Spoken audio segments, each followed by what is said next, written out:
Hello and welcome to the Great Roast Revival video series, Produced by The Morning Advertiser and powered by Nor Professional. I'm the Morning Advertiser's managing editor Nicholas Robinson, and in this episode, the last in the series, we'll be doing a spot of future gazing to see what's in store for this staple British dish. To get us started, let's take a look at the dish from an analyst's point of view before we head out to see what the chefs think. Blonnie Walsh is head of insight at Luminar Intelligence and knows food trends like the back of her hand. Blonnie, thanks for taking some time out to talk about the roast today. First off, what are the biggest trends in food right now? The biggest trends that we're talking about have to be the trend for veganism, vegetarianism, huge impact on the roast there. But also that's kind of linked to environmental changes. Lots of consumers becoming much more aware of the environmental impact to their food and drink. And again, that's kind of linked to this trend for provenance and craft. And it's really about knowing exactly where your food has come from, the food miles, the environmental impact of that. And those two things are really what's driven this trend for veganism and vegetarianism. But we're also seeing people being a lot more health conscious. And one of the ways we're seeing that is with alcohol consumption and reducing that. And with that, we're really seeing the rise of low to no alcohols. So how do you think these trends could be incorporated into the Sunday roast? I think that they're extremely applicable to the roast. I think vegan vegetarianism is very, very obvious, having really great alternatives, that they're not an afterthought like a measly nut roast. It's about being a lot more inventive with that vegetarian or vegan option, like a cauliflower treated as a steak. And that becomes much more of a centerpiece for the roast dinner. With low to no, it's about that sort of pairing and experiential side of it. So it's not just about a red wine or a great ale, it's about having a really good low to no alternative. And that's really suitable for people who are driving as well. Environmental impact is definitely relevant. Things like food miles, having sustainable British produce, and that's something that hasn't traveled a long way and it's really sourced well. Provenance and craft, it's about homemade, possibly homemade condiments, anything that you can really elevate, something that consumers wouldn't usually make at home, something that can really elevate that experience. So in your view, how has the humble roast diversified so far? How's it changed over the past 10 years? I've definitely seen a couple of trends becoming much, much more common. I think definitely premiumization. And that's really linked to that trend sort of for craft and provenance. But I've seen things like luxury ingredients such as truffle mash, bone marrow mash, all of those things kind of lifting to that experience that can't be created at home. And I've also seen a lot more drive towards sort of social occasion, maybe sharing roast, ordering a whole chicken in advance and kind of communal eating style. And again, that's really experiential dining that the roast does so well. So how popular is it? Is it worth pubs pursuing the category still? Yeah, absolutely. Pubs are roasts really are critical to pubs. They go hand in hand really. Generally in pubs, roasts are actually twice as popular compared to just the eating out market. So really, really popular. I think it's almost 1 in 10 of all pub dinners and lunches are actually roast dinners, which is the second most popular choice. So their fates are sealed. What food trends do you think we should be looking at in the coming months and years? I think that specialization is something that we're really seeing lots of operators who are specializing, maybe having just pizza, but they're doing the best pizza, just poke or ceviche, but it's the best that it could possibly be. I think we're seeing lots of people just take their one specialism and really run with it and becoming known for that, making it a real point of difference. I think coronavirus will impact lots of menus. We're seeing prices go up, we're seeing choices go down, sometimes by as much as a third on menus, and that's kind of going to affect the roast as well. It's going to be a lot tighter in terms of options, but those options are going to be really special. Now, you've already mentioned that the roast has already evolved and we're seeing more diversification on the plate. And we are tapping into some of these trends as well. But what do you think the future holds for the humble roast? I think we'll see lots of these existing trends evolve. I don't think they'll necessarily go away. I think trends for healthier eating, for vegan vegetarianism and environment, I think they'll definitely stay with us for the coming years, but maybe what we mean by those things will change. So possibly environment, that's less about sort of plastic consumption and it's much more focused on sort of food miles and provenance, and are actually these vegan alternatives truly sustainable. Also, another thing related to coronavirus is the rise of takeaway. And I see no reason that roast couldn't become part of that that movement, really, to have the same experience and quality as in a pub or restaurant, but in your home. Lonnie Walsh, Head of Insight at Luminar Intelligence, thank you so much for your time today. No problem at all. Thank you for having me. Now let's head off to see what the chefs think the future of the Humble Sunday Roast is. I'm Steve Groves, head chef at Rua Parliament Square, and this is my version of a roast that's been inspired by a different culture, which I think is a great way of looking at the future. What I've cooked here is a fantastic Gressingham duck, and I've just glazed that with some honey, sherry vinegar, fennel seeds, and a little bit of five spice as well. So it's got those kind of oriental flavors on there. Lovely crisp skin, nicely lacquered with the honey. Just gonna remove the legs first.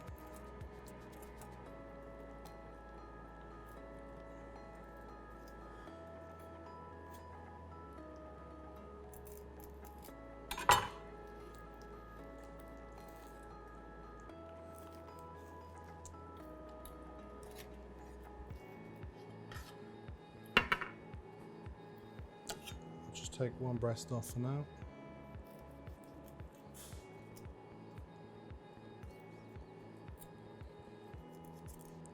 So roasting duck on the crown just really helps protect the meat, gives it a great flavour from the bones, and also by cooking it this way I've just kept the breast nice and pink. That does mean to serve the legs we would cook those on a bit further. They could be used in another dish, like a crispy duck leg salad or something like that. On this dish I just want to use just the breast, so I'm just going to trim up the underside, make sure there's no sinew.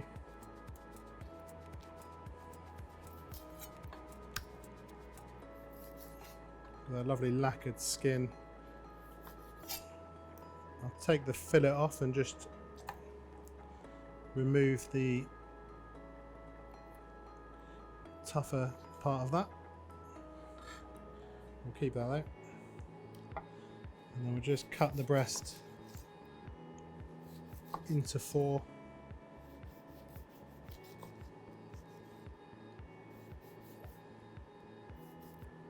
And to serve with this, I've got some white cabbage that I've just cooked with a little bit of rice wine vinegar, some dried chili, some ginger, and just almost stir fried it, so it's still nice and crunchy. Still got that kind of beautiful texture that will go nicely with the duck. And where the duck's quite sweet and fatty, that vinegar in there as well will just help cut through that. Just going to use that as a little bed for my duck breast to sit on top. Put the fillet on there as well. I'm going to serve that with a carrot that I've just cooked down with some soy sauce, some sesame seeds, a little bit of butter in there as well. So that's just cooked all the way through, so it's really nice and soft, nice and sweet naturally. And the sesame seeds again add a nice texture and also a lovely flavour. Then the sauce I've got here, I've got some poultry gravy that Alex made earlier, and then to that I'm going to add a little bit of the glaze I used for the duck. So you've got that sweetness from the honey, and we've also got those flavours from the five spice and the fennel seeds in there as well. Fennel and duck is a fantastic combination. And I think also those kind of five spice flavours, they work beautifully with duck. It's tried and trusted combo there. that gravy, I'm just gonna pour around. I don't want to pour the gravy on top of the skin, simply because we've worked hard to get that nice lacquered skin, nice and crispy. By pouring the gravy on there, it's going to start to soften that. So just almost flood that plate with the gravy. Make sure it's nice and generous. So there's my glazed duck breast with a soy carrot and some stir-fried cabbage. And now Alex is going to show us his jerk-inspired roast chicken dinner. Thanks, Steve. I'm Alex. I'm the exec chef of Unilever Food Solutions. And my take on a roast of the future is a jerk-inspired one, and one that focuses on the chicken. So we've all seen things like beer can chickens coming in and done on the barbecue. I think it's sort of like the next evolution is to start thinking about what herbs and what spices and what more can be brought in. So I've got a really simple one here. So I've spatchcocked the chicken. It's been covered in allspice seasoning, and we're just going to serve it family style. So on the board with the knife. I've done normal roasties, but we're just going to help amplify that flavour of the Caribbean and the flavours you get from a jerk. So I'm just going to add a little bit of clove seasoning just at the end, just to give it a nice spice and bring through those flavours you'd expect with jerk. The last thing I'm going to do is with our jerk paste, so Knorr's jerk paste, and I'm just going to add that into our base gravy. And it's got all of those flavours you'd expect: the thyme, the clove, the nutmeg, the allspice. All of those flavours are in there, along with, of course, that heat you'd expect from a jerk. And just go into a sauce boat. And the last thing, again, just to amplify those flavours, is some thyme glazed vegetables. So carrots, some white cabbage, and some green beans, just all mixed together, just on the side. So for me, I see roast changing. You know, there's the traditional Sunday roast, but even when I talk to my son, who's 12 years old, he doesn't expect to see just a normal roast anymore. He's looking for a bit more fun and a bit more excitement in his food. So this for me is something I'd serve at home for him, and hopefully your guests will like it too in the future. So this is my jerk inspired chicken. So jerk gravy, allspice seasoning on the spatchcock chicken, just roasted, some clove dusted roast potatoes and some thyme glazed vegetables. Clean Bean in Seaham, the northeast of England, has a way with meat-free roasts, and here's what Linda Barron has to say about the future of the dish. So I think very important is quality rather than quantity. For us at Clean Bean, a lot of our customers, they come to us because they value good quality produce, and quality comes from the quality ingredients we use, rather than having a Sunday lunch, which may consist of 3 meats and big portions and lots of it. It's rather the quality, so the kind of cut of the meat, or for instance with our mushroom knot roast, what goes in it. So it's all made from scratch. It contains good quality mushrooms. And if it's in season, we go and forage, for instance, in the local forests, and people do value that more and more. So in the future, I think quality is much more important over quantity. What do you think we'll see less of in the future? What do you think people are going to kind of turn their noses up at? So less, I think, will be produce which are like mass produce. People are looking for organic, whole foods. For us, it is very important to work with local suppliers. We get our produce, I would say 95% from the UK and from local suppliers. Like when we choose suppliers, this is very important to us. And I think customers in the future value that. And again, this comes also with the price. Customers, they would much rather pay a little bit more, but know that the company uses a sustainable and ethical way forward. When you think about places where they sell, I don't know, like a Sunday lunch for, I don't know, £5.99, including the dessert, I think this is not what people want in the future. People are happy to pay a little bit more for good quality produce. Well, Clean Bean won Knorr's Great British Roast competition for vegan and vegetarian Sunday roasts. What's that done to elevate your business? That's been amazing. I think we had a lot of national coverage. We've been on the television, and people know obviously about us more and more and more. We have got a lot of repeat customers, and the thing is with us, we offer an fully, entirely gluten-free menu, and that is very unique. For us, being different can sometimes be a little bit hard, but being different attracts also the right kind of people. So people who come to Clean Bean, they usually value good quality produce and food. Our principles is all about nature and things nature intended. That's, I think, what people value the same as we. We're passionate about good quality food, and that's most of our customers. They share this passion with us. Linda, thank you so much. Now on to our next chef to see what they think the future of the Sunday roast is. Sarah and Jamie Davies own the award-winning Cleveland Arms in Brighton. They're a dab hand at putting together an impactful roast and have even developed a takeaway offer that doesn't disappoint. Let's find out how they do it. Sarah, Jamie, thanks for joining us. First of all, tell us a little bit about the Cleveland Arms roast and what it's all about. So the Cleveland Arms roast, when Sarah and I took over the pub about 4 years ago, we knew that there was a big demand for roasts in the area. We're a very affluent area, family orientated. So we transformed the pub into a very much a community pub. And we knew that Sundays were important to families around here and good quality, locally sourced food. And we worked with our team of chefs and we started offering Sunday roast through trial and error. Tried many different types of serving. We had meat on the plate with the potatoes, with the Yorkshire pudding, and then vegetables on the side. It looked great, but it didn't work very well when you're sharing with maybe 3-4 people. So we then reverted back to putting the vegetables on the plates with the potatoes, big Yorkshire pudding, homemade gravy, and it's just taken off since then. We've been inundated really on a Sunday, every Sunday. And we're very lucky. Tell me a little bit about the future of the roast. What do you two think consumers will want to see in the future? We're getting a stronger demand for more local produce. We always use local suppliers anyway, but we know that's very important to our customer base in particular. We use a local butchers, and all their meat, for example, is from local Sussex farms, and we do advertise that, and I think that helps bring customers here. So I think that's going to be a big demand for the future.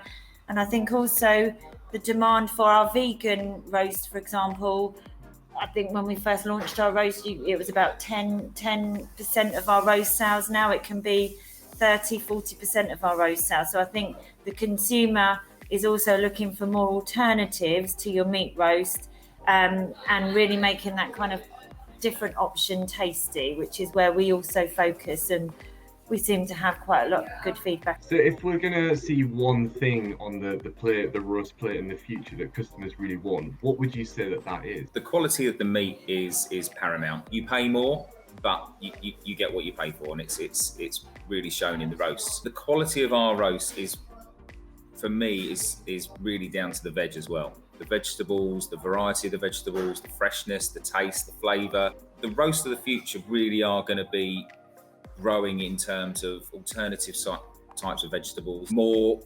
experimenting with vegetables, the flavors, because you get so much from the taste of the gravy, the taste of the vegetables, and also if it's a vegan or vegetarian Wellington, or if it's a ribeye beef, it's a fantastic mix of flavors on your palate. And then the Yorkshires really are fantastic, because the chefs here use various herbs in the Yorkshires and they finish off the plate really well. I think just to second what you've said, the feedback we get on our roast is around our flavour. So it's not just one particular item, it's how all the different variations of the roast, the Yorkshire, as you said, the vegetables, the potatoes, how all of those flavours work together. I mean, we've had some really good roasts elsewhere, haven't we? But they've got one flavour going throughout the roast. What our chefs do is do a variety of flavours that complement each other, and it works. And I think that's what probably makes our roast very special. So we talked about what we're likely to see more of, so local, bigger, punchier flavours and that kind of story around the plates of where the ingredients come from. What do you two think that we might see less of in the future? We're very much becoming carb aware. We are seeing less demand for the traditional potato and more demand for side salads, extra vegetables. So I think there would be a reduction in my opinion, a reduction in the carb side, because the quality of the meat and the vegetables and the flavour of the vegetables, again, it just you don't need the potatoes. You can tell by me, I don't eat many potatoes. Jamie and Sarah Davies from the Cleveland Arms, thank you so much for joining us. But before we go, we are going to speak to your sous chef, Chloe Dixon, to get a little bit more information about what goes on in the kitchen. Chloe, thanks for joining us. What would your top piece of advice be to other chefs to serving a top roast? First of all, it's got to look really good. It's got to look appetizing. It's the first thing that's going to get put down on your table, and you've got to look at it and think, oh my God, I want to eat it right now. So for me, that's all about consistency. The first roast that goes out in the morning has to be exactly the same as the last roast that goes out at the end of service, making sure they're plated up perfectly. I'm really pedantic. My head chef will tell you, I'm like, why have you put the carrot there? It needs to be like 2 centimeters to the left and stuff like that, just because I want every single plate to look exactly the same. That's a really good piece of advice, because we can so easily just kind of towards the end of the shift, like you say, get a bit complacent and kind of be like, oh, it's the last plate, it doesn't matter, but it does matter, like you say. So the Cleveland Arms has been doing takeaways, especially during lockdown. How have you made sure that your takeaway roast looks and feels the same in the best way possible as it does when it's served in the pub? So the big thing that we did was we served heat at home roasts. So obviously this is a local pub, so people do come from really close by, but some people do come a little bit further away. So I didn't really want to send out a hot roast because I'd know that it would cool down in traveling. And I was a bit worried that how do you even package that up so it looks all on one plate? It's not like you can give someone a plate, really. That was the first thing we did. We said this is going to be a sort of a partially cooked, ready to just heat up at home within sort of 15 minutes, and then it can be as perfect as it is inside the pub. So we got really nice biodegradable, compostable packaging. All the bottles and the plastic, they're all made from plants, not oils, so they're all sort of a little bit better for the environment, because obviously that's such a big thing at the minute with all the disposables and everything that's happening with the lockdown. And then we sort of separated it into you get a nice hot box of roast potatoes, and then you got a little pot of veg that you could just stick in the microwave. Your meats all came separate, and you got the sauces to go with them as well in these little glass jars, and everything sort of came separate. And then we printed off a really simple to follow set of instructions with timings as well, so that everybody knew how to get it just right. And then I also did a video on our social media showing everybody exactly how to do it so that it wasn't confusing. That sounds absolutely amazing. Chloe Dixon, Jamie and Sarah Davies from the Cleveland Arms in Brighton, thank you so much for joining us. Now on to our next pub. Jordan Emil Thompson is the head chef at a multi-award-winning pub in Chester and is going to give us his thoughts on the future of the roast. What do you think people are going to want more of on their roast dinners in the future? So I'm seeing more and more people using cheaper cuts of meat, such as the feather blade and brisket. Trend with the vegans at the moment is kind of the curried cauliflower, which they get a source of protein from that. What sort of advice would you give to other chefs? Your top piece of advice, really, for the perfect roast. What would you say to them? My top piece of advice, I see a lot of people overcomplicating dishes. Keep it simple, wholesome, but have it looking, you want sexy on the plate. That's what you're looking for. If you get sexy on the plate, people will pay a higher rate. They're going to enjoy their stay even more. That's where I think a lot of places are going wrong and a lot of places are going right. Great. Jordan Emil Thompson, thank you so much for your time. Thank you so much. Now on to our next chef to find out what they think the future of the Sunday roast is. Karen Errington is the owner-operator of the multi-award-winning Rat in Alnwick, Northeast England. Her pub has also been part of the Astray Dam Top 50 Gastropubs list for years, and its roast dinners are known for miles around. Karen, thanks for joining me today. Tell me a bit about the Rat's roast. So what we aim to achieve with our roast is a good quality good quality ingredients. So it's almost, if you will, as if you're eating the landscape, because all of the meats are sourced locally and the vegetables as well. A lot of them we grow at home, so they will change throughout the course of the year. So they'll be seasonal. In the summer, you might have things like fresh peas and pink fir apple potatoes on the roast. And then coming towards the winter, we'll have all the winter roots, such as swede and celeriac, that kind of thing. So although it's like quintessentially the same, it's a good quality roast, it will change throughout the year. So it changes with the sort of produce that you're using and things like that. Yeah. What would your top piece of advice for serving a great roast be? Quality of ingredients. Make sure that you get the best quality that you can afford to buy and cook them freshly. Make sure that they go out to the table nice and hot and there's enough, and just do the best you can with the quality of the ingredients that you source. Now, the roast is pretty standard. We know what we expect as consumers, and as chefs we know what we're doing. But what do you think the roast of the future looks like? I think the roast will survive because it's one of those things, it's a traditional, it's quintessentially English, it's traditional, isn't it? And it's something that people get together as families in this day and age. Like, quite often people don't share meals at home together, but to go out to a nice country pub and have a good quality roast, it's a relaxed meal. Everyone can sit around and chat and have, you know, a lovely meal served to them, which they can linger over. And I think that it will survive because the demand for it is there. You know, it's one of our busiest services of the week, and everybody's happy when they come, and everybody likes working the Sunday lunch service because everyone's in a good mood. So I think it'll definitely survive. It's one of those things that's up there, you know, like fish and chips or strawberries and cream at Wimbledon. It's like a traditional English institution. It's much more than a meal. It's actually an experience. So it's one of those things that's part of our blood as British people, and possibly the only meal left that keeps family and friends together, like you said, that we all dine together. Definitely. What do you think consumers will want to see more of in the future when it comes to their roast dinners?